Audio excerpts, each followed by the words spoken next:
So just a quick bit on soccer because I am starting to run out of time a bit here. Looks like Real Madrid are going to win the Spanish league, which I am so happy about because I hate Barcelona, right? I'm pretty sure one of the reasons soccer gets such a bad rep in America for the players being a bunch of like bastards that keep throwing themselves over to the floor and that is because Barcelona not only are one of like for the last 10 years one of the greatest teams of like all time. Like they're so ridiculously talented, but they're also a bunch of bastards that theatrically keep throwing themselves to the floor. But because they're so good and so successful, they are pushed forward so much as like something that is shown on TV out here. But all they're doing is flopping around. Like Sergio Busquets, who is just insanely talented player, and he is like one of the worst culprits for it I've ever seen. Like just like throwing himself. There's like a video of him this one time where like he's like really jostling with the other guy, giving him, you know, as much as he's getting. And then he throws himself theatrically to the floor. And then you can see on the video, he's got his hands over his eyes. And then he does like a peekaboo thing to make sure that the referee can see him on the floor all hurt and stuff. Even though he's not hurt, he's just making a mockery of the sport that I love. But no, so yeah, I blame Barcelona for that. I mean, it's not that every other team is that much better, but Barcelona are one of the worst instigators of that shit. Like, that was my favourite thing. When Mourinho was in charge of Real Madrid and Guardiola was at Barcelona, Barcelona are just flopping all over the place all the time against every team. And then they'd face Real Madrid, and Jose Mourinho gave quite obvious instructions. He'd walk into the dressing room and be like, lads, today I would like you to kick the living shit out of anything that is wearing a red and blue shirt. Okay, guys? All right, and break. Like, it was just a massacre. Like, Barcelona quite clearly came to play the better soccer.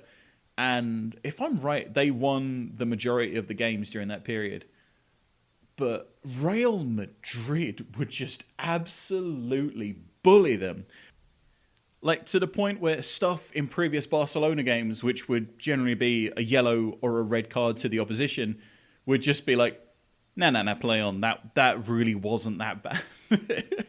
It's like, for those games, the refs would start grading on a curve. You know, like Sergio Ramos would thump through the back of someone, and it was like, any other game, red card. But this one, like, the next one like that, Sergio, is a yellow. Like, it was, oh God, those games are so much fun to watch. They were so intense. But yeah, so I blame Barcelona for these stereotypes. I honestly do.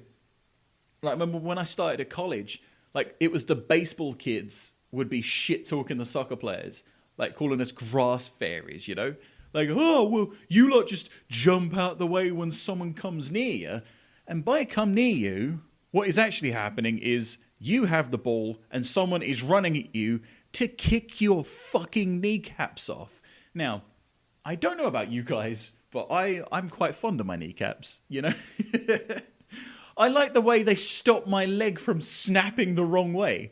You know, that is one of the bonus features for them, really.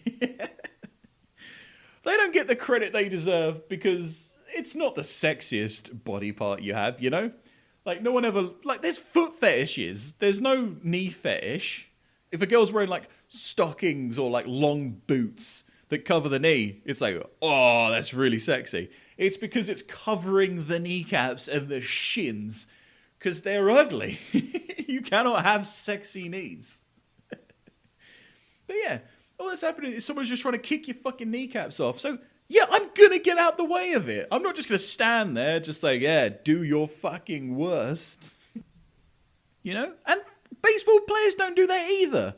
You know? No one's standing there with one foot on like second base trying to catch the ball and a runner's coming at them and they're just like, no, go on. Just try and snap my kneecap. I dare you. No, they jump the fuck out of the way as well and just try and tag him on the way past. You lot are just as bad, you pajama-wearing, giant gloved brutes. No, I really did resent that because it was like, you're accusing us of the same thing you do. Your brain's all messed up on dip to understand. One of my best friends he was a baseball player at college. Oh, Knox Yeaser. He moved to Brooklyn and he is having a fucking whale of a time. So I'm really happy for him. He is someone that, you have some people where if they tell you to listen to a song, like you trust their judgment straight away. If they say like, hey, this band's good, this song's good, you should check this out. Straight away, you're like, I'm getting that immediately. I know it's going to be dope. Like, I think Knox and Ross, who, what is it? Ross is L_Gordaz. I can't even spell that. No, he's amazing taste in music. And Knox, what the hell is your username on Instagram? Oh, JKnoxe. So JKNOXE. Knox Yeaser. Follow him. Tell him I sent you.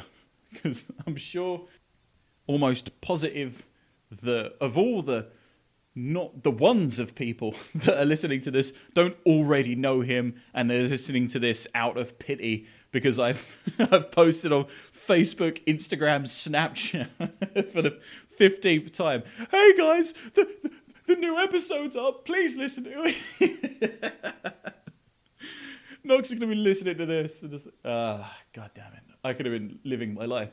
I could have been listening to more cool music that only I have an ear for.